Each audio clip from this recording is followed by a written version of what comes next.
This is another iRaw podcast.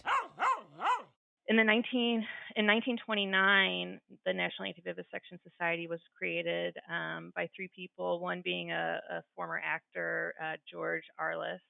And, we've been around for 100 years. And for a long time, the argument was more of an ethical, moral underpinning to why we shouldn't use animals. And what we've seen over the past 100 years is that really evolved slower than we would have liked because of this infrastructure that Richard's talking about and the external pressures that scientists face.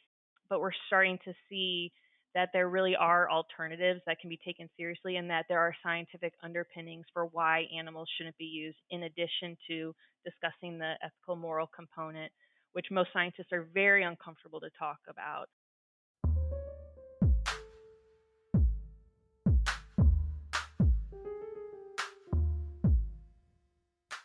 Hello, everyone. Welcome back to the Animal Tone podcast. In this bonus episode, I've got two guests from the National Anti-Vivisection Society, NAVS, joining me. And we're going to talk about vivisection or anti-vivisection. It's a concept that's come up a couple of times over the years, most notably, I think, when Virginia spoke about the brown dog affair, which was a resistance to the use of animals in testing. But I don't think we've ever actually spent much time talking about the concept itself. And when Navs reached out to say, hey, would you like to have someone on the show? I said, well, sure. Let's learn a little bit about this concept and what it means. And even preparing for this episode was quite interesting, just to think about how the concept was originally conceived of, but also how it's changed over time and the ways in which scholars, scientists, and activists differently use it. So I think you're going to learn a lot from this episode. I hope so. I very much did. Let me tell you a little bit about my two guests today. Lauren Stein is the Director of Science and Research Programs at the National Anti-Vivisection Society. She joined NAVS in 2024 after spending more than a decade in academic biomedical research focused on the interactions between the brain and body and their effects on human health. Lauren holds a PhD in pharmacology and physiology and is dedicated to advancing humane, human-relevant research technologies that replace animal use while improving scientific outcomes. Through her work at NAVS, she helps educate the public about emerging alternatives to animal testing and the future of biomedical research. Richard Miller also joins us. He is a professor emeritus of pharmacology at Northwestern University Feinberg School of Medicine and a science advisor to the National Anti-Vivisection Society.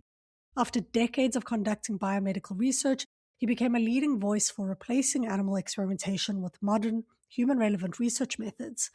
He is the author of The Rise and Fall of Animal Experimentation, Empathy, Science, and the Future of Research, which examines the history, ethics, and scientific limitations of animal-based research while exploring emerging alternatives. I was lucky enough to get a copy of the book and read several chapters of it before the interview here today. I really encourage you to go and check out this book. He goes really into some deep history and also some more contemporary history in terms of thinking about the ways in which animals have been experimented on, as well as some of the actors that have resisted this experimentation over time. It's really, really interesting, and it's super easy to read, and the structure is, it just kind of flows. So that's The Rise and Fall of Animal Experimentation by Richard Miller. Now, in addition to that book, he has published more than 500 scientific papers and brings both first-hand laboratory experience and historical perspectives to discussions about the future of science. Now, we spend quite a bit of time actually speaking about both Lauren and Richard's personal histories with testing on animals. Both of them have done that work, and both of them are now committed to seeing alternatives and changes in the ways in which animals are included in laboratories. I'd love to hear your thoughts on this episode. As always, if you could leave a review wherever you listen to podcasts, that would be great. Those reviews go a long, long way to helping other people find the show. Hi, Lauren and Richard. Welcome to the Animal Tone podcast. It's lovely to have you here. We're going to talk about vivisection today, which is everyone's favorite topic, I'm sure. And I'm looking forward to talking to you about it, in fact, because it's one of these concepts that's said a great deal. And, the more I think about it, the more I'm like, I don't know exactly what it means. And I think it has a different meaning historically to how it's used today.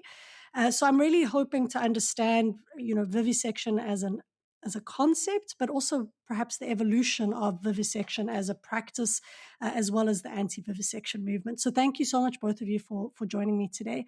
Um, right away, let's get started with you and your background, because I know both of you are people who have done experiments on animals. You have backgrounds in experimenting on animals and researching on animals, and now you're both affiliated with the National Anti-Vivisection Society. Is that correct, NAVS? National Anti-Vivisection Society. Yeah.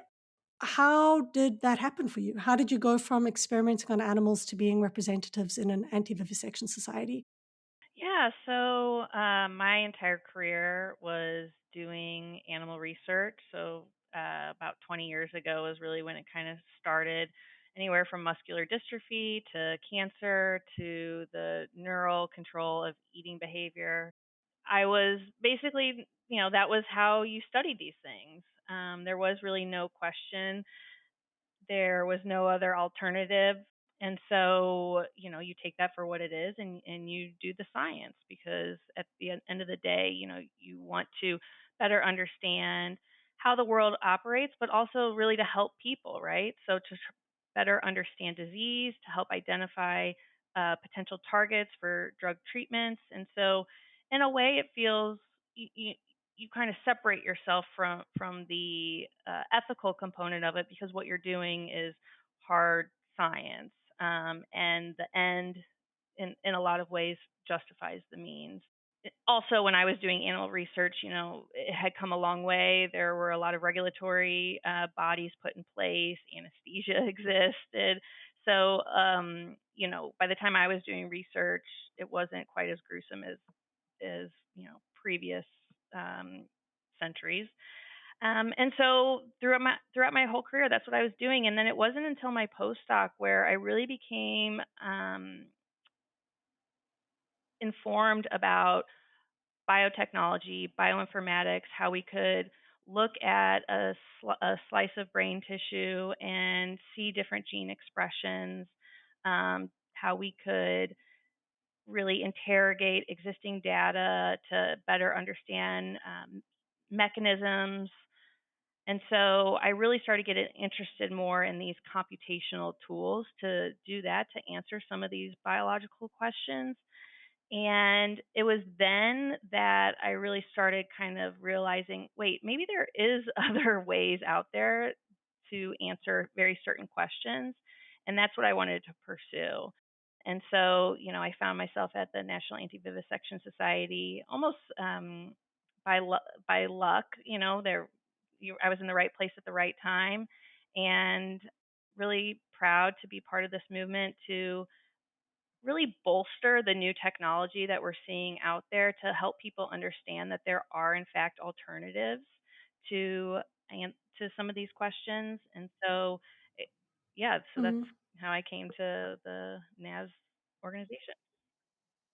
And when you were doing your degree and your PhD, how exposed were you to alternative methods? Like you said, testing on animals was the gold standard, but at any point during your undergrad, were you even exposed to a question or an idea of alternatives, or I guess even classes about the ethics of testing on animals? Does that feature in your syllabus or not really? No, so it did not. I will say, it was starting, those, it existed, but it was in a very small group of people who were doing these skills. And so it was largely in the in vitro space, where they were starting to develop that technology. My research focused on, we would do some research in vitro, so in living cells in a dish, to kind of identify something before going into the animal. And so in that, I understood that, okay, you don't go straight to an animal. There is a process, and you try to minimize as much as possible how you're using an animal, and go in as well informed as possible. And then during my graduate school, we were exposed to the three R's. There was a big movement. I mean, I don't know exactly when that happened, but for me, it was like 15 years ago, where they talked about reduction or replacement, reduction, and refinement. And so that was my first exposure to fundamental principle that scientists abide by to try to minimize as much as possible the use of animals. And so that was pretty much it. There was always a section when you applied for grants, are there alternatives that exist to what you're proposing? And my experience was that was basically a cookie cutter statement that scientists would kind of share amongst each other, saying there are no other alternatives that exist. I've done a scientific literature search, and this is the best way in which to answer my question. Um, but really, I don't know how deeply we were looking. That said, things have changed a lot. So I will say there wasn't a lot of alternatives to some of these things, and there still aren't, right? Um, so yeah, so that was really my main exposure to it. But as far as like real ethics on using animals, yeah, I was not exposed. I didn't have a class like that. Incredible. And Richard, how about we learn from you? How was your transition or movement from doing experiments on animals to thinking now about anti-vivisection?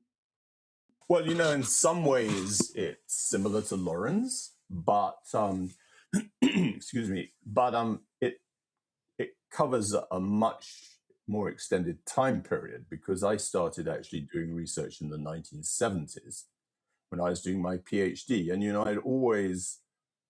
I loved science and I desperately wanted to be a scientist. I also liked animals.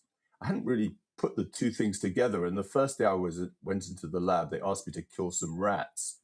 And I thought, no, I can't do this. But at some point I had to do it. And then you just kind of segregate it into some little corner of your mind where you don't think about it. Because, actually, it turns out that scientists, by and large, are not sadists, right?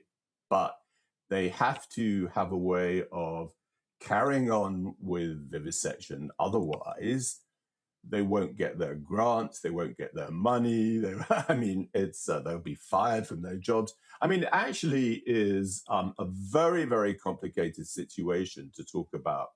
And perhaps we'll get into that, about why scientists do these things.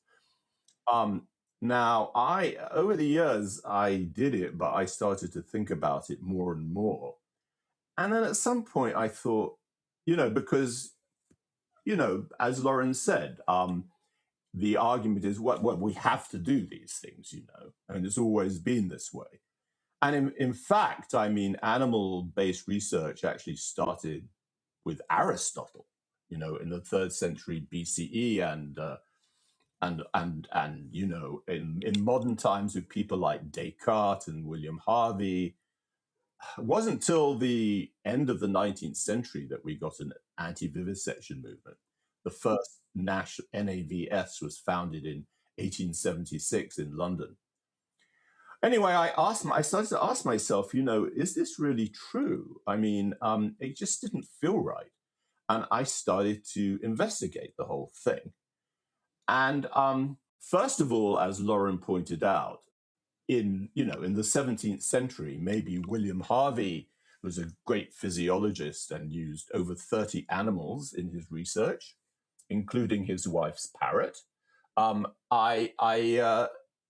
Maybe he had to do these things. There wasn't much of an alternative. But what about these days? Are there alternatives? How good are they? How are we going to engage with them? This is something that Lauren pointed out. So that was one thing. But there's something else, I think, which impressed me, and that was something that is even more compelling than the science per se. And I think you can make scientific arguments that are very powerful. And I'll read you a quote, actually, by philosopher in the 19th century, Jeremy Bentham, who was a great utilitarian philosopher. And, a lot of the arguments about animals and why we could use them, which come down from Aristotle, really, are that, animals are different. Aristotle said animal soul is different from a human soul. Because if animals and humans are the same in many ways, you can't do things to animals that you couldn't do to humans, if that was true. So you had to be able to separate them in some way. And the argument would always be things like animals don't have a rational soul. They're not rational, right? Or animals don't have language, so they can't really be, intelligent like a human being.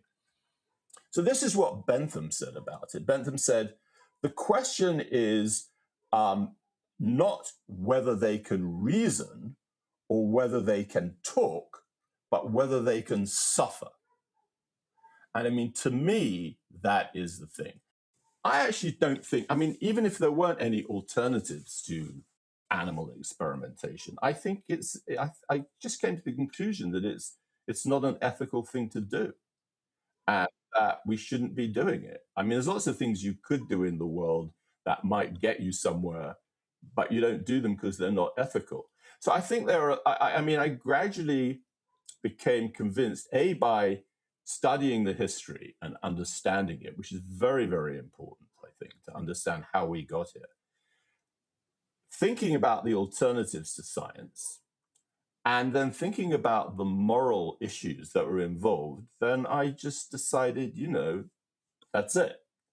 And that's how and then I actually wrote a book about it. And then I thought, well, how could I be helpful in some way?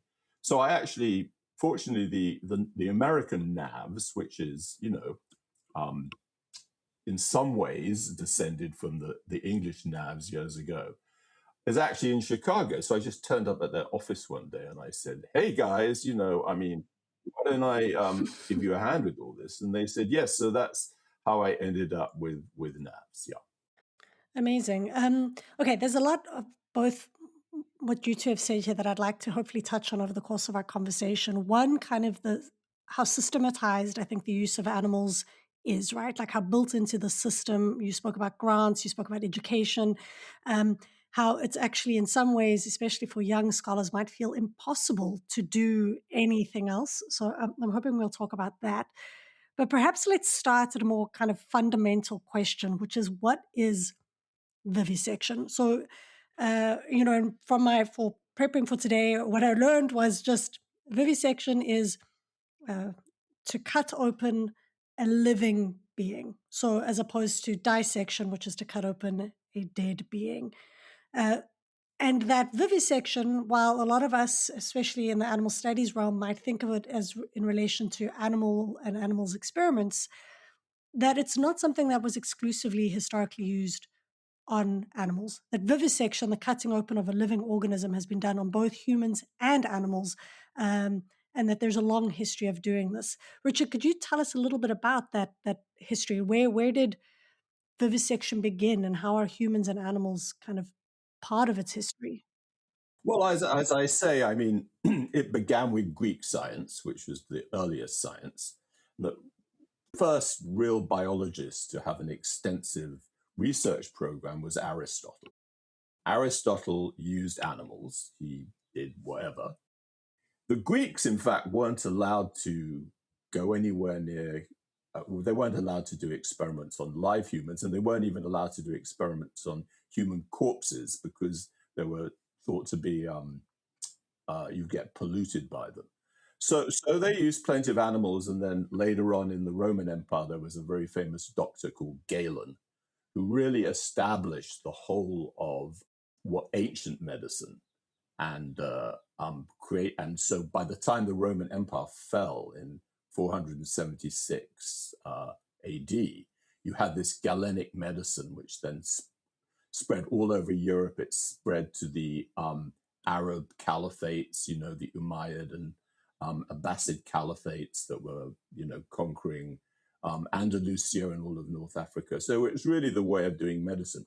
But then what happened was, science really disappeared after the fall of the Roman Empire. There wasn't any science for actually 1,000 years till we get to, I would say, the 15th century, the 16th century.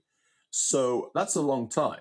There really wasn't any science. And in the 16th century, I would say if you take the year 1543, there was really the start of science. First of all, there was the book written by Copernicus, where he showed that the Earth went round the sun de revolutionibus, right? Rather than the other way around. And then there was the book De Fabrica by Vesalius, where he actually did dissect human corpses and started to make alterations to the things that we'd inherited from the Romans in terms of new knowledge. And then we get philosophers like Descartes who come along about the same time and saying human and an animal are both machines, except the human has something else as well. It has a soul, which is given to it by God. An animal doesn't have that. So, okay, so it's fine to do experiments on animals, right? Because they don't have a soul and they're just machines. And actually, it's really the Cartesian form of Cartesian thinking of Descartes that animals are machines, is really how we still do science, frankly. That's the model. And so after that, and the revival of science during the Enlightenment in the 17th and 18th century, down to the present day, it's that kind of thinking that really powers the idea of how we do science. Now, again, I don't know, because I think Lauren should butt in now, but something we should talk about later, perhaps, is why it is these days, because we're not in the 17th century now, scientists still feel compelled to do these things. And a lot of that's got to do, nothing to do with science. Let me just say one thing. I mean, I like to distinguish in my brain between two things. One is science, and the other is what I call having a life in science. And most scientists today that work at drug companies or universities are having a life in science. That means there's a huge amount of pressure on them, a huge amount of politics, a huge amount of things that have got nothing to do with science at all, which really compel them to do these things. And we started getting a reaction to this with the National Anti-Vivisection Society. I think Lauren should take over and talk about that, yeah?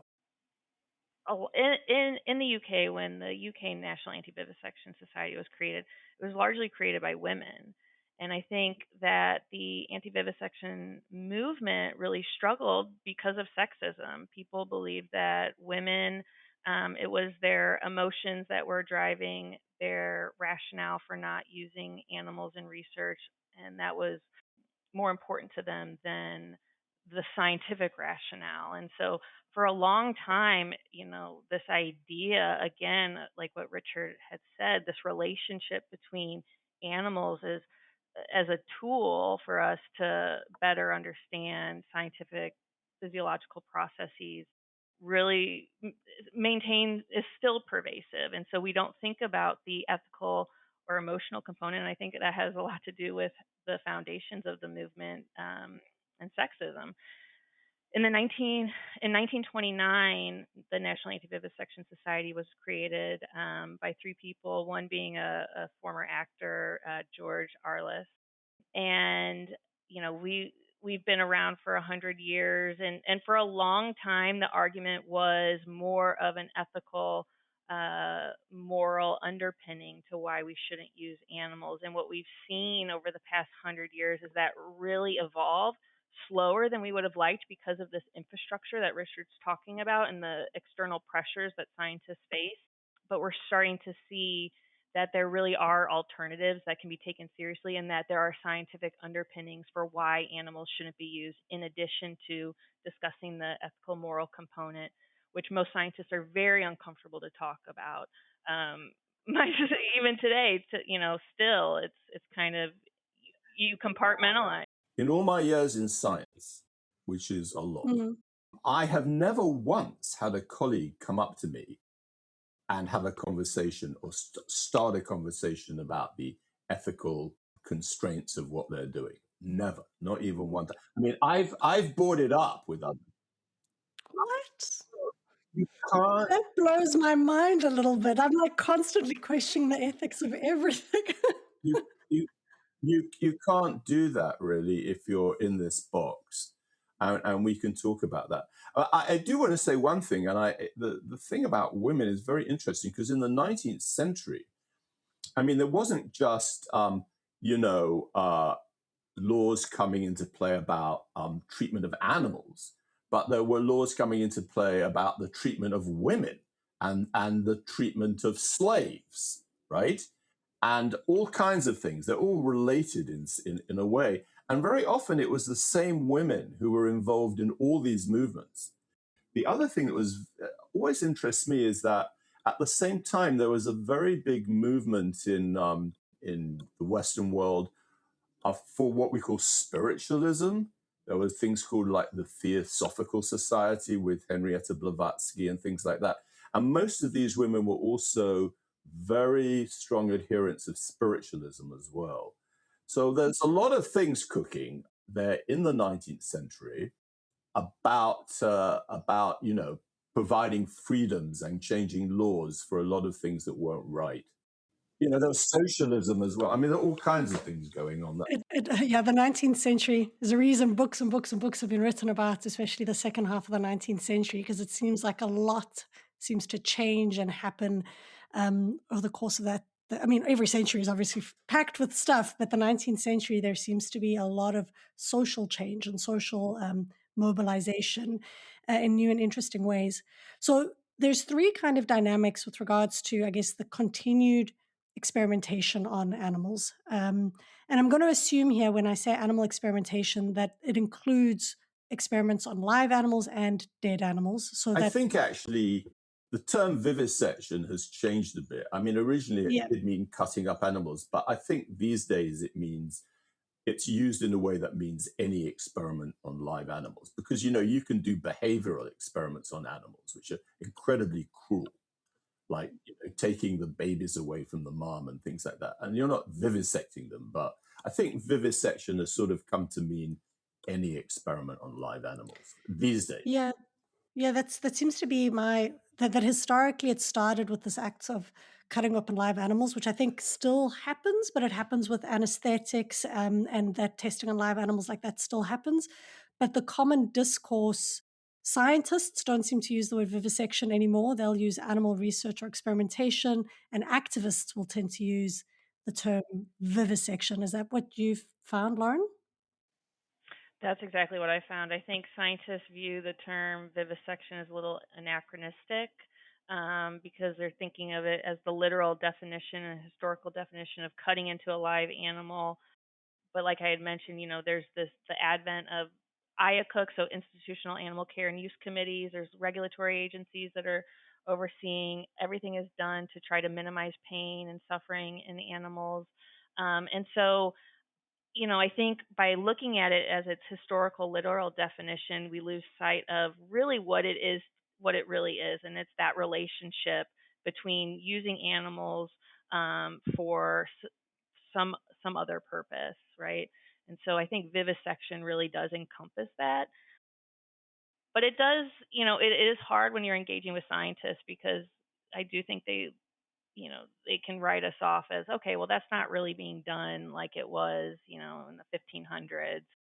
We've come a long way. And so in that way, I feel like using the term vivisection can kind of hurt us when engaging with the scientific community. But I do think that there's this broadening, though, of the definition within the scientific community, as well as far as like what vivisection is. Well, it's interesting because I think it has some conceptual and ethical baggage, particularly, I mean, both with regards to humans and animals. I think, humans were also historically tested on in this way. And what's interesting is if you compare the two discourses of how the history of vivisection on humans and the history of vivisection on animals is discussed, it doesn't have the same kind of moral contempt attached to it. And I think rightfully so, Richard, speaking back to what you were talking about earlier, that at some point you realize it's not a question of whether there are or are not alternatives. It's a question of whether this is something we should or should not be doing, irrespective. And I think there comes a point at which, at least amongst humans, and again, what's written down and what actually happens in practice are not always the same things, it becomes somewhat accepted that testing on live humans in this way is morally repulsive or not acceptable, whereas that is not the case with animals, or it seems to be changing now. And I think you mentioned a lot of this with the society, that there is a shift, at least from the general public, with regards to this, if not from scientists just yet. Well, that's true. I mean, all the work that's done on animal law, animal safety, being against vivisection, that's all, I mean, at a university, Mm. that's all done in the humanities. There are no scientists who are anti-vivisectionists. Well, there's one, that's me, and there's maybe a couple of others. But really, that simply doesn't happen. The other thing I'd like to mention before we go on is that, this thing about, well, we can use anesthetics now is all very well. And there's certain things that we do with anesthetics that would be just somebody like William Harvey would have done, which we just can't, we just would throw our hands up. But unfortunately, the use of anesthetics now allows you to do different kinds of what we call survival surgery. That is to say that you can use anesthetics to change an animal in such a way that you can use techniques like there's one called optogenetics, for example, or there's one called chemogenetics, so that you can now have a live animal that didn't suffer during its surgery, but now is surviving again, but it's changed in such a way that you can do absolutely ghastly things to it. More ghastly. Can you tell me about what do those mean? What are you talking about here? Well, the point is, for example, if I want to cause an animal a certain kind of pain, right? Now, I mean, by the way, scientists don't use animals as models to make them happy. They're trying to mimic diseases, right? So anything you do to an animal in science is bound to be like something horrible. They're not like trying to, investigate, try and make animals, more happy. I mean, except from the point of view they're trying to cure a disease, which is true. So, for example, what's the technique? Well, so there's a technique. So let's say I want to give animals a certain kind of pain.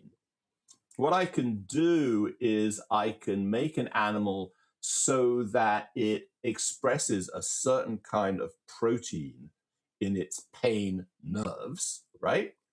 And then if I flash a laser light at those nerves, it'll feel pain. Even when so the animal will have an operation or something like that, it'll survive. Now it's walking around, but if I flash a certain kind of light at it, it will feel pain because I'm activating these nerves. And that's just the start of it. I mean, the preparation of live animals is becoming increasingly complex as far as experimentation is concerned. And I mean, this isn't a science lecture, so I'm not going to go into it, but you can do increasingly more complicated, more horrible things to animals, even though you're not, hurting them when you actually necessarily do operation because you've got an anesthetic. So, I mean, basically, it's just switched from really, or in some ways, it's switched from like not hurting animals anymore the way we used to, but making much more sophisticated ways where we can hurt them in currently. Yeah.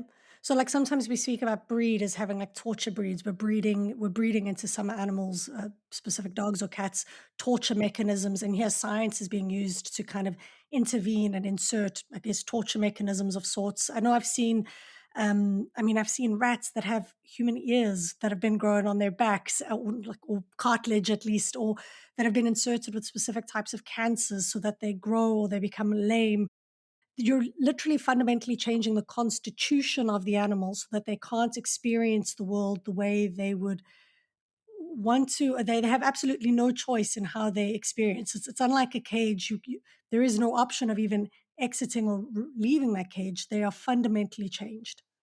Yeah, well, I was going to say too, these animals do not develop a lot of these human diseases at all. So this is a completely unnatural model, I guess, that we've generated.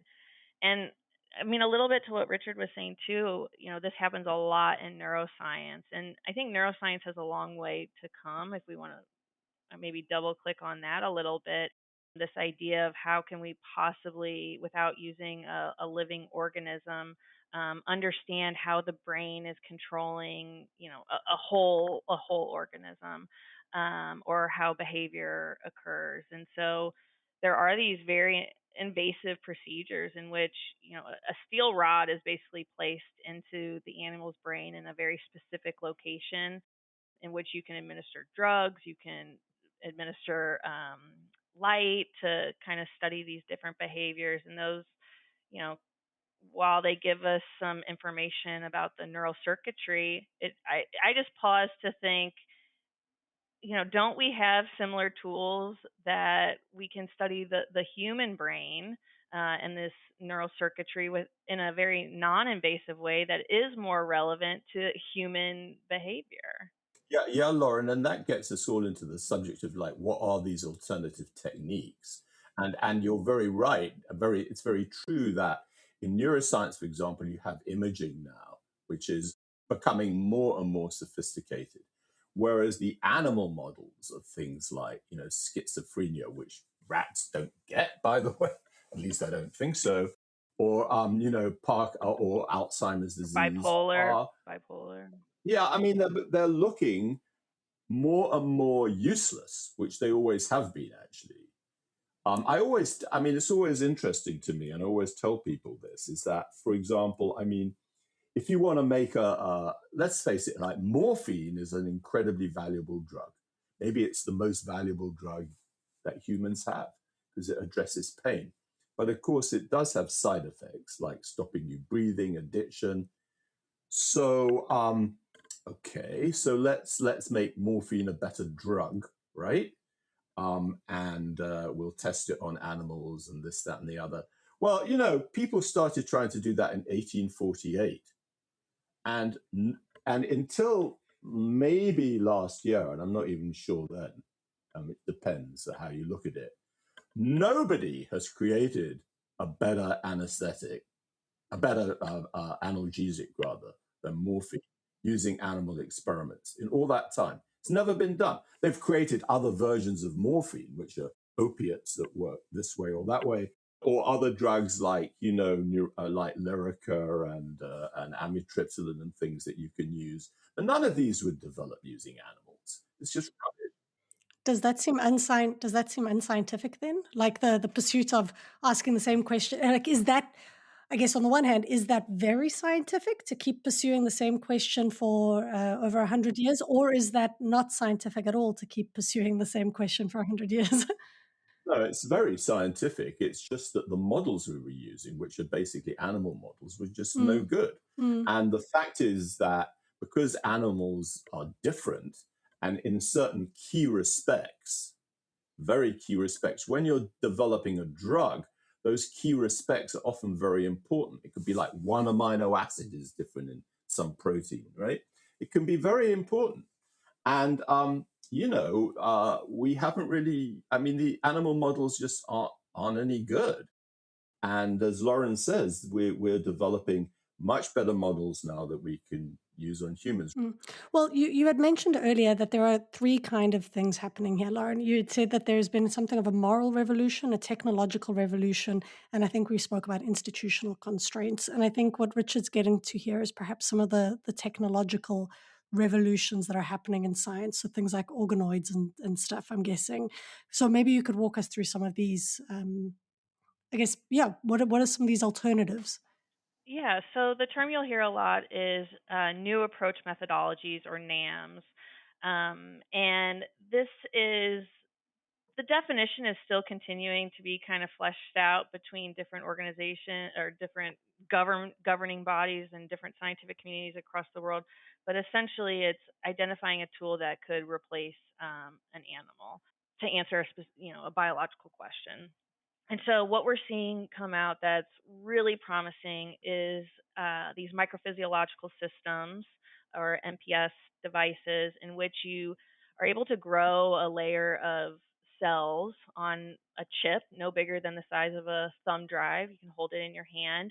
And this chip has different channels in it in which you can have fluid passing through. So, mimicking, blood flow, the flow of nutrients, drug delivery, things like that, to on a very small scale model what's going on using human cells, and in some cases using a patient's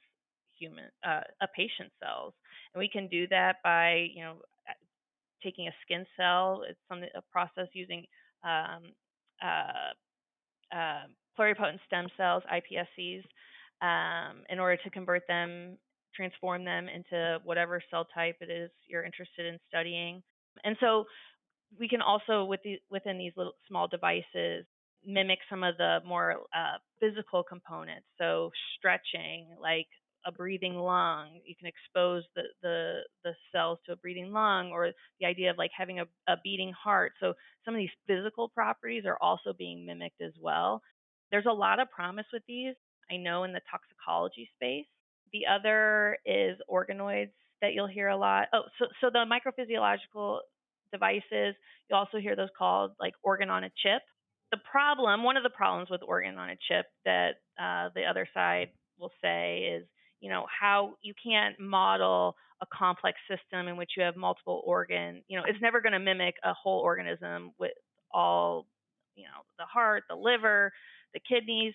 And Well, it so, sounds like rats are doing a poor job of doing that for right, us, but anyways. but but that we're starting to see scientists connect these organ chips, and so now we're Wow, creating a circuit in which we are mimicking these different organ systems, assemblages. cool. And we also have organoids, and so these are self-forming cells that form a three-dimensional structure and can be made up of multiple different cell types that can mimic or that model that are, major components of that particular organ, and you can better understand cellular mechanisms, cell-to-cell communication, responses to drugs. You name it, you can answer a lot of these biological questions using an organoid. So we're seeing I'm guessing computational methods and AI are also coming in, right? computational methods and AI as well, using existing data I think one of the things, I don't know the exact numbers, but drug companies are more and more focused on these off-label effects of drugs, right? So the drug was created to treat a specific or certain disease approved by the FDA to treat that disease. And what they're finding is there are off-label uses as well. And Mm, it's a lot cheaper to, reappropriate. reappropriate. And so I think computational tools play a big role in that. Screening drugs now to try and find better targets is computation in the computational space really coming a long way. And I think we're really going to start seeing some powerful forward momentum is the combination of these organ chips with AI to better understand human physiology and human disease. Yeah, it's wild. I had Thomas Harting on the show, I don't know, it must be about 2 years ago or something. He spoke about, I think, organoids and brain on a chip. And my mind was just like, what? Because it sounds so science fiction. It sounds like the future. And I remember him saying, animal experimentation just seems, and I think you say this in the opening chapter of your book as well, Richard, that in many ways it just seems so dated in comparison to what a lot of this innovation is. Earlier on you mentioned, scientists want to do science. You said there's science and then there's having a life in science. And I get it, because there's this pressure to publish, there's this pressure to produce, to look like you are smart and doing the science and doing the things, but not necessarily being given the time and the space to contemplate, to think, to do, to really, the people that are able to experiment with these alternative methods have to have tenure and have to have the space to kind of experiment and play with ideas. So it seems to me, I mean, it seems like there's a moral vacuum. You've said scientists don't tend to talk about this, but it seems like the science is there, it's coming along, the technology is coming along, but these institutional constraints are real and they're serious. So perhaps we could just talk a little bit about what these mean. Because sometimes it's easy to think about scientists as being these bad villains who are just out there to hurt the mice and the frogs. And No, they're not actually. I mean, the scientists, most scientists I know that do like experiments that I can't even talk about on air, then go home to their dogs and cats who they absolutely love. There's something weird going on. There's several things going on. So let me start and then hand it over to Lauren. I mean, when you work, and let's face it, there are two big users of animals in research. in the United States and Europe too, and in China and everywhere else, actually. One is toxicology in the pharmaceutical industry, and the other is research in universities.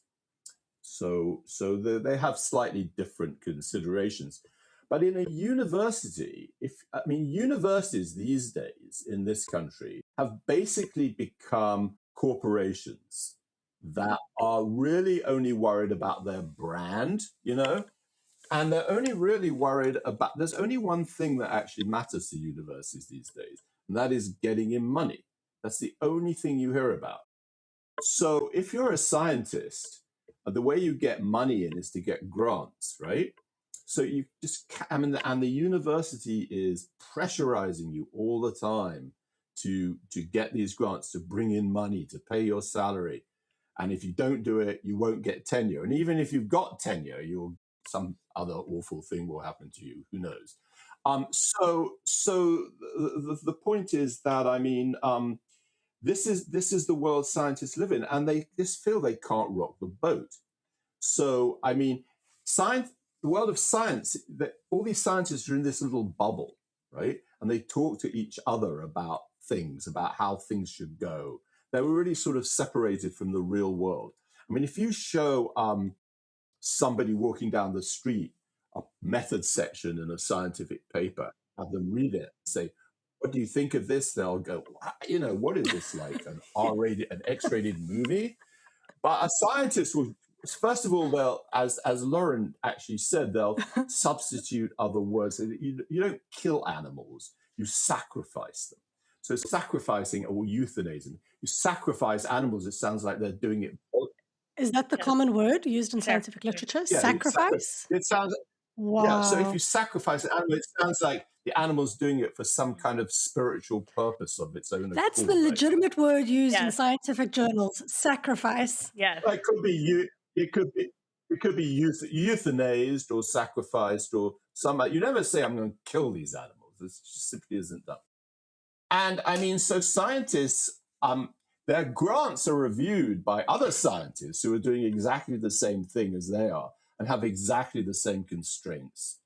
And so, people just aren't really prepared to think out of the box on this at all because they're just too worried about everything. And some of them have convinced themselves, I suppose, that they have to use animals. But, if you really go into it in any depth at all, that's not true. And as Lauren points out, these techniques are coming along. Actually, it's inevitable that they'll come along. And I would say, I don't know, in 10 years, maybe, or 20 years, there won't be any more animal experiments. It's going to disappear in the rearview mirror as these other techniques are brought on board. Because let's face it, an organism, right, like a human or a rat, it's an object. If you're an intelligent scientist and you use cell biology and biochemistry, you can figure out how, at some point, you'll be able to figure out how a liver works, how a brain works in a human. What is it, magic? That humans have a different kind of soul like ours? I don't think so. It's just science. So it's inevitable. And what we're seeing now is the tip of the iceberg, which is going to turn into a tsunami of human-based experimentation and animal experimentation, frankly, is just going to disappear. We're at that kind of tipping point at the moment. Do you think that's true, Lauren? Yeah, well, I do want to take a little bit of a step back too and talk about, the institutional pressures and just add on that, the people who are reviewing these grants, and you had said this, Richard, but just to be more explicit about it, they're not trained in these new approach methodologies. And so if you want to get a grant funded, you have to, in some ways, write the grant to who you think is going to be reviewing your grant to have the best opportunity. And then also when you're publishing your research, so many scientists who are doing these new approach methodologies are being asked to do animal experiments constantly as in order to get their work published. And it's this bias that animals are still the gold standard, that they've been validated amongst the scientific community, and is a real challenge for people who are trying to do research and publish, because you're having to really prove and that your technique beyond what an animal it has to be above and beyond what an animal is able to show you. So I think the bar is even higher too, for scientifically higher, for And I'd validating imagine some of that's these also tools. because money's built into this, right? Like you mentioned earlier, there's the making of animals, there's the selling of animals, there's massive. So it's not just about the scientific knowledge that we could gain from these experiments. It's literally industries built around the use of animals and the creating of them and the making of them. And Yeah. one part of that industry is what we call universities these days. I mean, it's Hmm. all about money. I'm serious. It's amazing. The other thing that Lauren, I'd love you to comment on is something that is even more bizarre. I mean, this gets like really bizarre. I'm telling you. So the question is, what is an animal, right? So, for example, is a monkey an animal? Yeah. Is a giraffe an animal? Yeah. Is a skunk an animal? Sure. Is a mouse an animal? No. According to the law in this country, the law, I mean, I always thought in my more naive moments that the laws had to have actually something to do with reality. But in fact, they actually don't. Lawyers tell me. So in the United States, rats, mice, and birds are not defined as animals. So the federal laws that cover animals don't cover those things. Now, different states can intervene to produce things that do protect those animals, but the American law does not even admit that a mouse is an animal. How could that possibly be? That's just, I mean, that's just bonkers, right? That's completely insane. I mean, how are we living in a country where such a thing can be actually on the books, right, Lauren? I mean, yeah, definitely. A lot of this, the regulatory oversight, the FDA and the NIH, EPA have all recently signaled that they're very interested in these new approach methodologies. The problem is creating a pathway for scientists to actually utilize NAMs, to be assured that regulatory bodies are going to accept them as valid and that they can feel confident that the results of these methods are going to give information about whether or not a drug is safe and whether or not a drug is effective. And so, that trickles down from the top. And also, we have no clue how many animals are being used in research because of what Richard is saying. The Animal Welfare Act does not cover the the most animals used in research are mice, rats, zebrafish now as well. And these are not covered by the Animal Welfare Act. And so while IACUC, so these institutional boards might require reporting of how many mice or rodents that you use or breed, that's completely, It's a black it's a hole. black hole for us. And so we're talking millions of animals that just know, hundreds of millions of animals that we just have no clue what the purpose is for which they're being used. And we just have to assume that the the scientific powers that be have deemed that this experiment is necessary and we can only do this in an animal. And so, yeah, it's a Yeah, I mean problem. it's fascinating because you're seeing here. I mean, these are very human problems to some extent, right? It's the management of your life, your day-to-day life. How do I pay my bills? How do I get a job? How do I sustain my status? These are human problems and real material concerns, right? Someone has a family at home, they don't want to rock the boat, as you say. That's a and then I mean, you start to think about students entering this. You've got less power. You're being funded by your supervisor. Your ability to respond to or resist the experimentation is greatly reduced.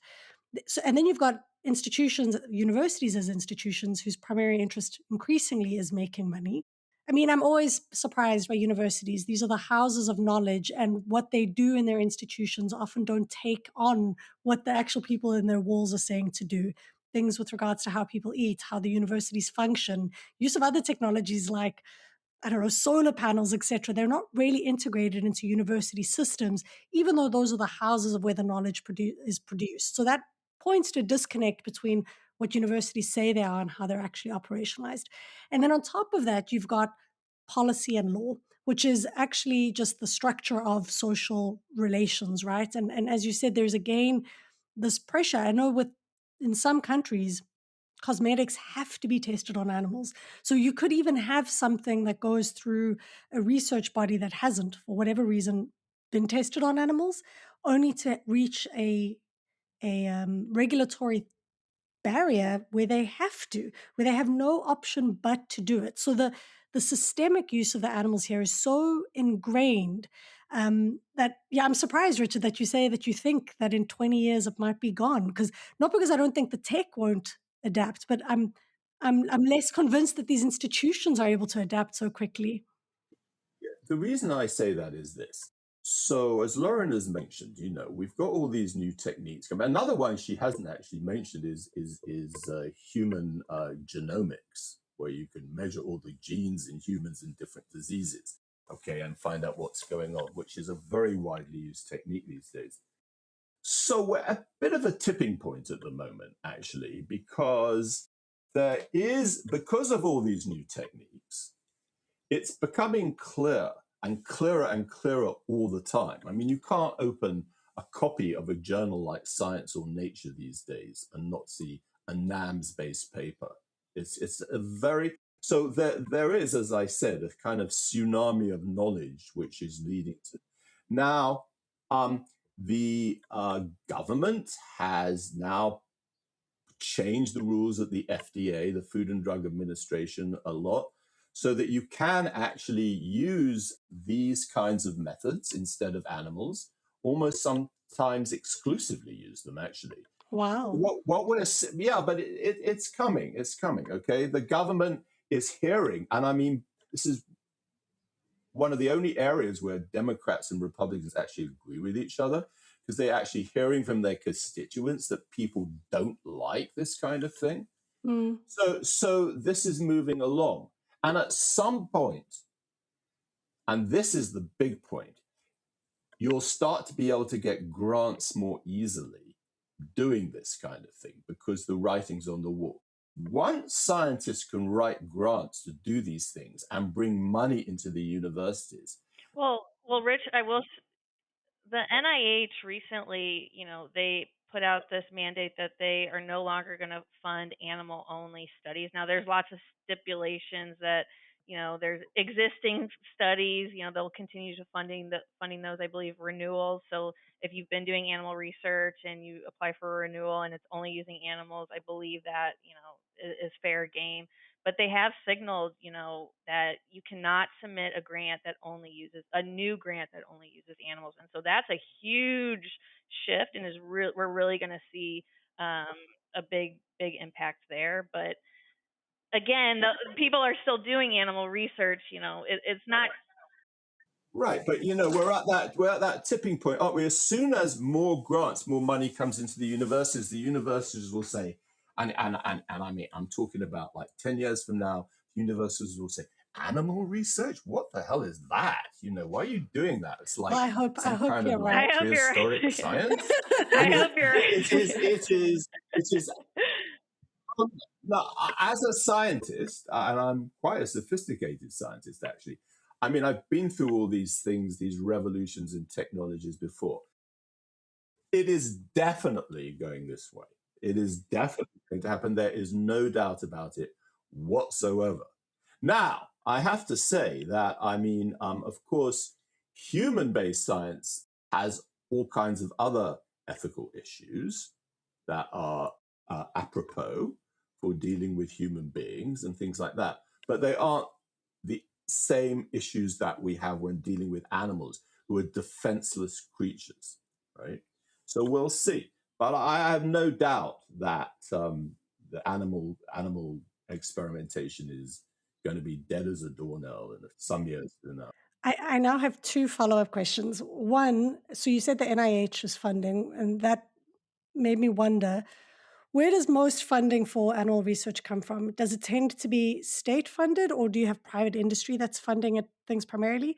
And the second is, Richard, if you could unpack what you're talking about with regards to how these problems with humans and animals are slightly different. So let's start with you, Lauren, and the funding. How does the Yeah, the funding, I mean, the vast majority of funding in the academic sector comes from the federal government, from the okay? NIH. There are And is that smaller, the case globally? Like around the world, most countries? oh, that's an excellent question. I actually, I don't know. Okay. Do you know, Richard? I would imagine it's the same. That most of it comes from the government. Yeah, yeah, it comes from the government, mostly in every country. You'll see some smaller like institutional grants that universities award, but large by and large it comes from the government. And so that speaks to, while the NIH and the FDA are signaling that they're supportive of NAMs, we're also seeing cuts in overall scientific funding, which is counterproductive to what we're trying to do. So just want to put that out there as well. But also there's tons of money on the pharmaceutical side, of course, that is using animals as well. But in the academic setting, yeah.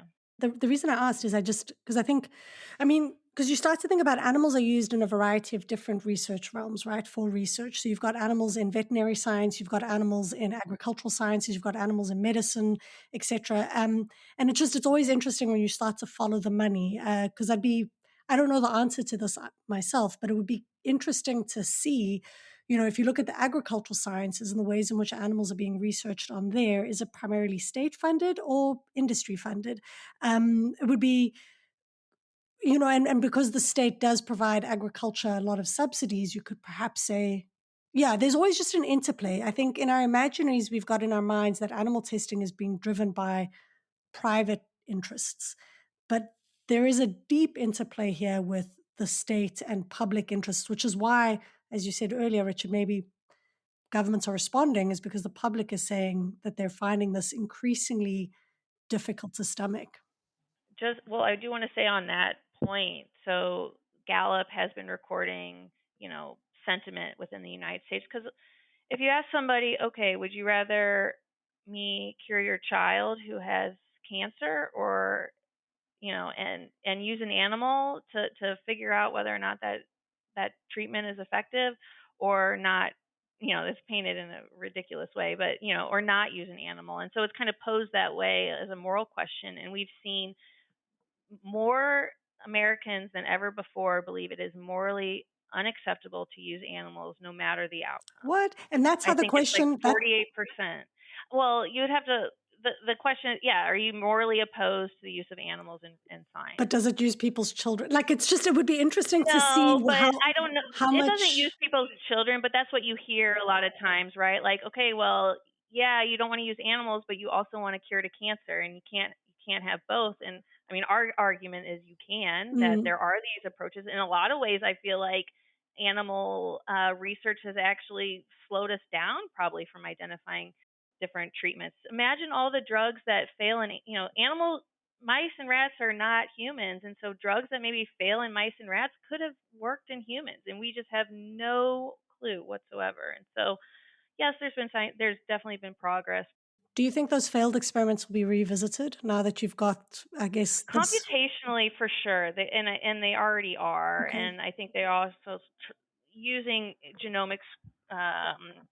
You have multiomics, so looking at proteomics, genomics, transcriptomics, to really have a full picture of how the cell is working in a specific organ system. And yeah, that's all being done, definitely, for sure. Amazing. Okay, and then Richard, the what you were saying, kind of the difference in problems that emerge between thinking about humans and animals. What were you alluding to there? Well, I mean, let's say you are building a human brain out of stem cells, right? Which we are increasingly able to do. There was a paper in Nature a month or so ago where somebody actually used stem cells to design an entire nerve pathway that led from, the periphery, that is touching something that's too hot, right up through the spinal cord and up to the cortex, where, things are conscious, things become consciously evaluated as pain. So these models of humans are becoming more and more sophisticated. So, for example, an issue would be, okay, so I've now made something that is very similar to a human brain, right? Which we are going to be able to do. We're already nearly doing it. And the question is that brain conscious? And if it's conscious, what are the ethics behind that, right? In other words, the thing, I mean, we're starting with a cell. We've got more complicated, more complicated. At some point, there's a gray area between whether we've got a human being or whether we've got something that we've constructed in a dish. And when we're in that gray area, you know, we've got to understand, like, what exactly are we creating? Is this something that feels pain? Is it conscious? I mean, that's definitely a moral issue, right? And so people talk a lot. I mean, there's a lot of discussion about things like that these days. Okay, so that's the kind of thing I'm talking about. As we produce more and more complex human models, right? Models of humans that come from stem cells and things. I mean, we we are entering an area where we have to ask a lot of questions about what it is we're actually producing. I mean, we may say, "Oh, this is a great, you know, model of the human nervous system," but if it's a model of the human nervous system, is it thinking? I mean, what the hell's going on here? So that's the kind of thing I'm talking about. Well, I mean, what's interesting about that is we do know that many of the animals that we're talking about do think and experience and feel, including the rats and birds and fish that you noted aren't listed as animals. So I mean, we know that already there. But as you were talking, it also made me wonder. So we've spoken a little bit about how animals are used in experiments. So you've got a setup experiment to have, and you use the animal as a model to understand something. But in talking about these alternatives, are animals used in any way to materially make these alternatives possible? So to process stem cells, to make these organoids, are these systems that kind of seem ethically neutral in different, are they still reliant on animals in any way? I mean, I think you bring up a really good point, and you know, part of the process of developing these NAMs is to validate them against the existing scientific literature. And so, in a lot of cases, people want to validate against animal studies. And that's where I got to when I was mentioning reviewers asking for animal experiments. The problem with that is, as we know, 70 to 90% of drugs that are tested in animals don't make it to clinical trials, right? That's a lot of time, money, animals, effort spent. So what are we really comparing these NAMs to? If animal studies are failing at the rate at which we think they are we setting up human NAMs for failure, I guess is what I'm saying. And you know, the bar being so high for human NAMs to be validated amongst the scientific community is a big challenge. And so I think that's what you're seeing. Some people believe a good transition would be to create an animal NAM. So create the organoid using mouse cells, and you know, ask you test a specific compound or try to understand a cellular mechanism there and say, is this exactly what we're seeing in the animal? And some people believe that's a good transition toward validating and getting human NAMs more widely adopted. But that is largely problematic for the reasons I had stated, that animal studies are flawed in many, many ways and have not produced the outcomes that we would like to see. There are some, like some of the reagents rely on animals, so the Matrigel, things rely on collagen or fetal bovine serum. So there are some things that are still use animals in that respect, but much lower degree. I believe that answers your question.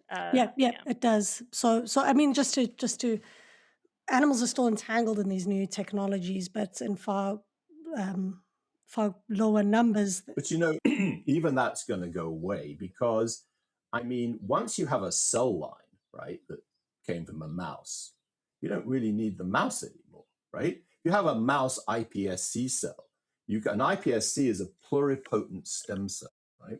That means it can be turned into any tissue in the body, like a zygote, like a fertilized egg, right? You can actually make any tissue in the entire body. So once we have cell lines from mice and cell lines from rats and cell lines from orangutans or whatever it is, you don't actually need the animal anymore because you can actually create the animal tissues using these cell lines. You don't have to, every experiment doesn't rely on you dissecting the animal anymore. So in fact, I mean, and Lauren is absolutely right. I mean, we are again at a scientific tipping point here where people say, "All right, that's very good that you've created this organoid, but how does it check out with a mouse organoid?" Because there's a massive literature historically going back. I mean, we can't say that you know science on animals hasn't provided any useful results over the years because it obviously has. So we've got this huge scientific literature, and so people will say, well, you know, is this really a good model? How does it compare with the literature? The literature is based on animals, so there's a lot of people will say, well, before we completely leap off the animal thing, can you compare it with what went before and see if it makes sense? I mean, that's a reasonable argument in some ways, but as I say, you know, very soon, even now, actually, if we wanted to be brave, we wouldn't need animals anymore at all. So I don't think that we really have to do even And that. of course, we still have to come back to that moral question that if well, here's the way I like to put it to people. Let's say it was 30 years ago when I was doing science like crazy 30 years ago. Let's say the government came along and it said, we're going to ban animal experimentation 30 years ago. Well, the scientists would like totally freak out. What are we going to do? You know, I mean, maybe we'll go and work for Bloomingdale's. I don't know. I don't know what we're going to do, right? But if you said that these days, if a government came into power tomorrow and said, no more animals, you cut it off from, you know, Monday to Tuesday, you wouldn't have that. Scientists would just pivot. They'd say, okay, we're not allowed to do that anymore, but we can use this and we can use this. Because a lot of scientists are like ridiculously clever. But isn't that what science is supposed to be? Science is supposed to be responsive to the circumstances and to figure stuff out. But what I'm trying to say is that, you know, scientists are convincing themselves that they don't have to do that. Some of it, I think, honestly, is just intellectual laziness. I think it's intellectual laziness. But if you completely cut off scientists from the use of animals tomorrow, they'd all pivot. They wouldn't leave science. They'd just do different experiments. They said, well, we can use this stem cell to create this part of the. I mean, they do it. Yeah, you'd see innovation happening very quickly if they couldn't do it. I mean, it's just nonsense to say that.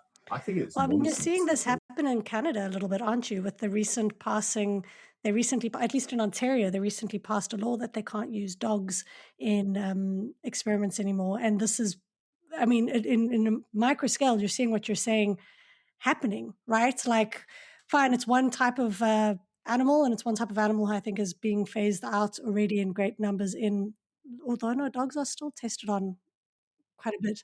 But it was interesting to see how the scientific community revolted against that. Like there was a great pushback, but if the policy exists, they've got to figure out a way to adapt. Unfortunately, I think in this case, it means that they're going to end up relying on other animals more intensely. But yeah, sorry, Lauren, you were going to say something. I was just going to say, that's why at NAVS, who we're most excited about and we see so much promise is these early career scientists and making sure that they understand and know that there are alternatives out there.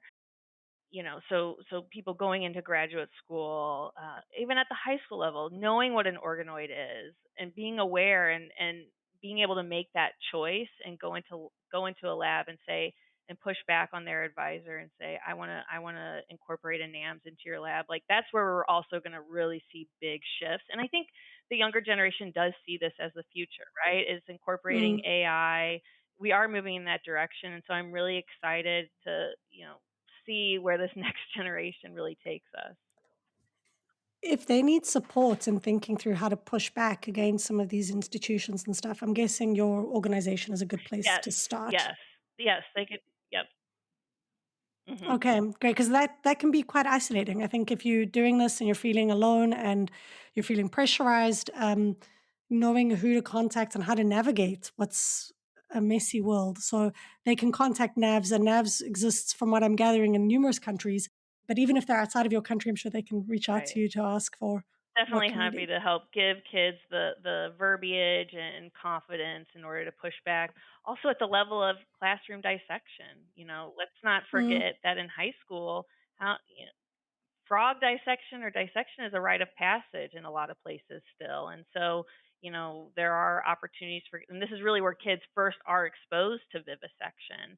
And so letting them know even then that there are alternatives out there is very important, and that they have a voice and that they can say that they're not okay with this. Yeah, your book, Richard, mentioned quite an interesting history about frogs and how frogs became a. Because I think when people think about experimental animals, they often think about rats, but of course, the frog is the go to animal when thinking about classroom experimentation. And the history of frogs with experimentation is quite extensive, right? Well, actually, I mean, mice is very recent. When I started as a graduate student in the 1970s, everybody used rats. It became mice because mice were easier to manipulate genetically, and so we went to mice. Before that, if you went to the 19th century, people weren't using rats at all; they were using dogs.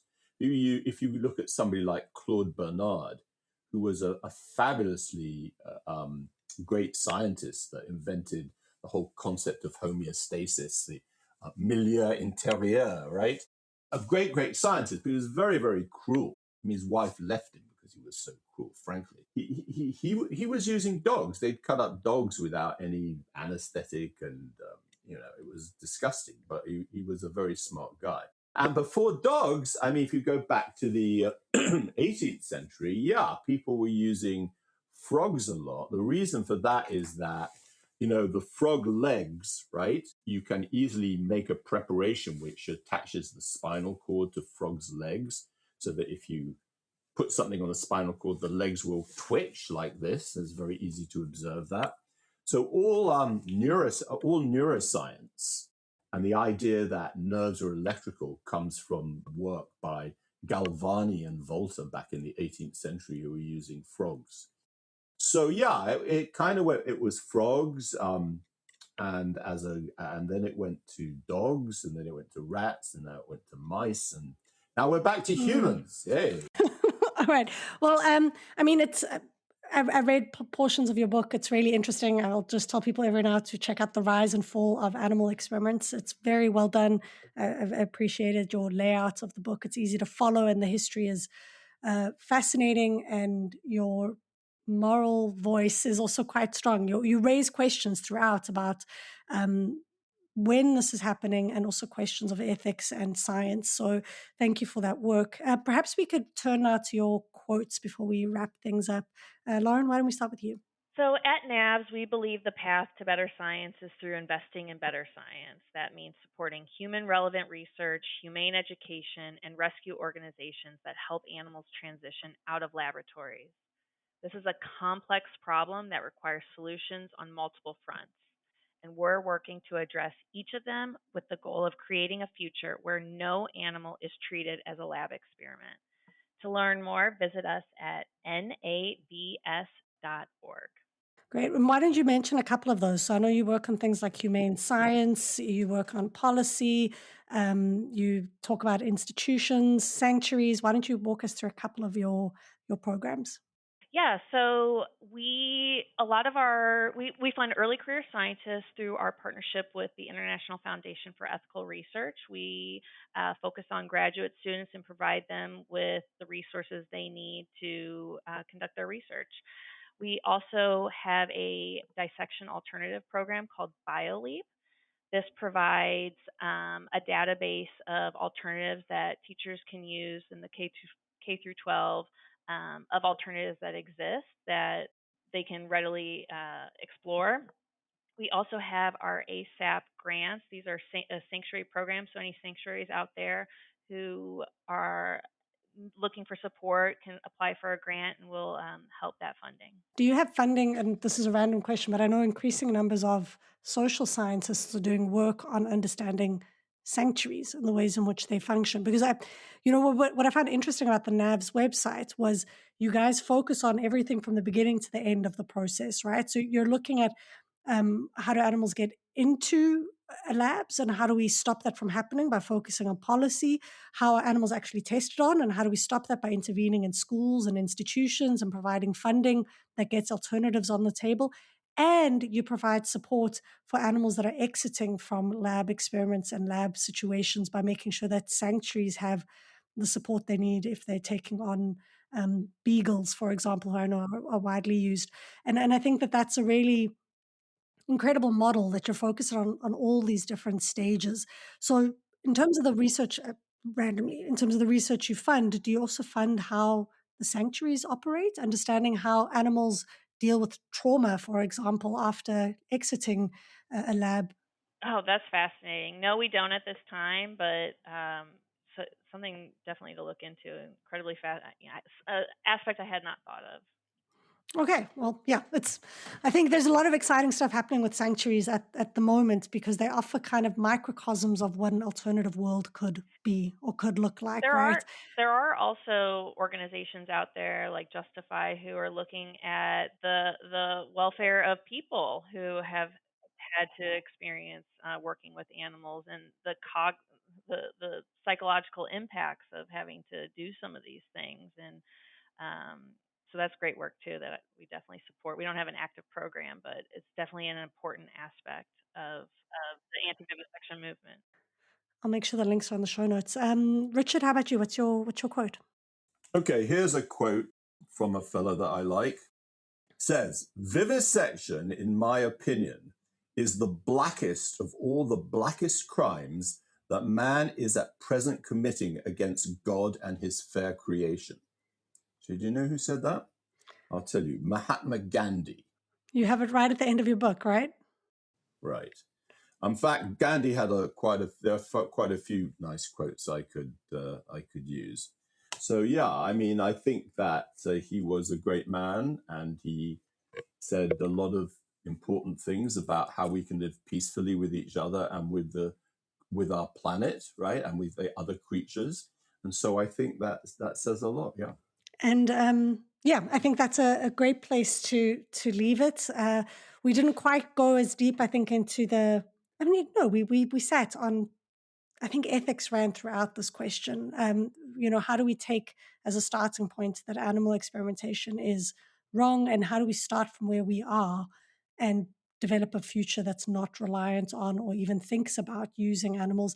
And I really hope that you are right here, Richard, that in my lifetime I will see the end of this practice, that science and institutions and policy will catch up with what I think many of us kind of know to be true, that they suffer and they're harmed in innumerable ways in these spaces. So thank you so much for your work. Before we close here, is there anything you want to mention about what you're currently working on and how folks can possibly get in touch with you? I think, Lauren, you mentioned the NAV's details already, but if there's anything else you want to note? Well, I mean, if anybody's got questions about the science or science and animals, they can always email me. I'm always happy to answer questions. That's fine. Same at NABS. You can email us any questions you may have. Incredible. And Richard, you're a prolific author. You've got tons of books. Are you working on anything at the moment? Yeah, I just I just finished a book about psychedelic drugs. Actually, psychedelic drugs is something that I actually work on quite a lot. And just to give you a final, it's funny you should mention that. So psychedelic drugs, very interesting. They're actually the most interesting drugs people have ever come up with in terms of what they do to your conscious brain. So how are you going to do animal experiments on human transcendence and things like that? I mean, there's a gigantic literature on doing research on psychedelic drugs using mice. Well, And didn't they do it on dolphins? Wasn't there like a dolphin experiment decades ago when they fed acid to dolphins and acid's been given to every animal under the sun. But in terms of like our current, more sophisticated science, there's a huge literature on giving LSD to mice and measuring this and measuring that. And, frankly, I mean, shoot me in the head. It's just like complete nonsense, right? Psychedelic drugs are very interesting these days because there's a whole renaissance of psychedelic drug use in terms of using these drugs for things like depression, PTSD, so on and so forth. And there may be a lot to that. So people are very interested in making new molecules, testing them to see if they produce more hallucinations, less hallucinations, better for this, better for that. So, like any other basic science, they need animal models. How you're going to make an animal model of? And you know what the animal model is for the effects of LSD? The mouse twitches its head like this. That's it. That's the animal model. He flexes it up. Yeah, it gives a little twitch of the head. So that, to me, that a mouse twitching its head has got very little to do with the reams and reams of literature and poetry that have been written about the effects of psychedelic drugs. I don't really see that one. It's just, it just shows you how actually ludicrous these things can get. Yeah. I mean, loads of people have spoken about their experiences on drugs, so I think you're right there. All right, well, that's probably the oddest place I've ended an episode, saying that lots of people have written testaments about drugs, but maybe I think you're right. There is a big question happening right now about hallucinogenics and their potentials, their medical potentials, really, their potentials for helping humans with trauma, for walking through. I mean, it's pretty exciting, some of the things that are happening in the States with regards to helping people process past trauma and stuff. So I'm very much looking forward to that book. Thank you for your work at NAVS, and thank you for your writing and for joining me on the show today. Thank you so much. Bye-bye, Claudia.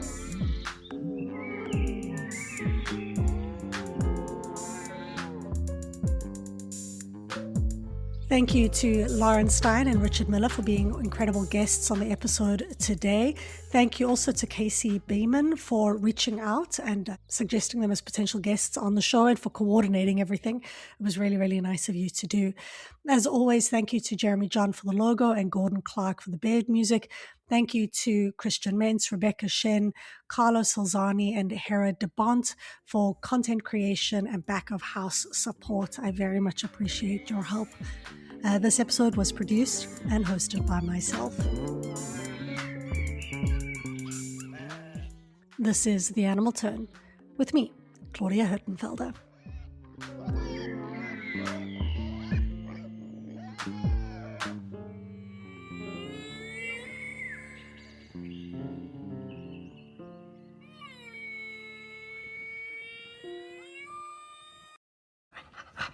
This is another iRaw podcast.